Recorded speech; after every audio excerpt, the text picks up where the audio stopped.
We were on our way. It was Christmas of this past year of 2022, and we had decided to go up to see family for Christmas. My mom's almost 90, and so, time is getting short, so we haven't spent a Christmas with her for a while, and then we were on our way up also to see our son's family in Illinois. We're already in Missouri at my sister's house, just about ready to get together for a short family Christmas with them, and then on our way up to Illinois the next morning, and we're just about ready to sit down to celebrate, and we get the phone call that no one wants to get. Our house is on fire. And that just feeling of numbness comes over you, and here we are over 400 miles away, and you just kind of, you start panicking, and you just are grasping for air of what is going on, and your mind just starts rolling, and the tears start flowing because you just don't know what to do. And so our immediate reaction was, okay, we're not there.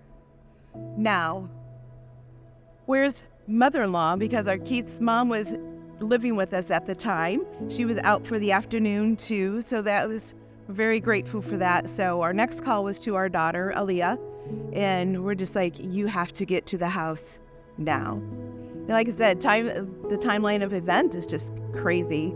So we're deciding, what we need to do. Keith and I we've got to get on the road. Pulling up in that driveway was not easy. To see your house at this point, the fire was out. Unfortunately, our daughter had to deal with most of the devastation, but we're so grateful because Chuck, our campus pastor, he, like I said, I'm not sure who called who, but he immediately went into action.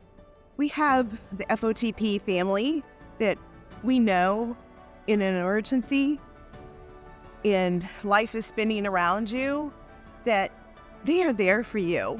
And that's, one of the things I really want to stress. God calls us in a life of a rough road sometimes, and it just gives a great value on that we are to place our trust and everything we have in Him. And we're just so thankful for FOTP and the family that we have, because everyone just jumped into action a couple of days after the fire happened, and just the knowing and the gathering of other believers. I'm sure there were some people that were not believers, but to have us come together to pray, and with Chuck leading that, and just knowing how thankful and grateful we are.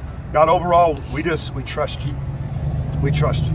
We know you wouldn't create something like this, but you will write amazing stories, and we trust you to do so. And I pray you make them very, very clear to us and lead people to you from. The greatest thing to know in what we're anticipating is watching God turning beauty from ashes.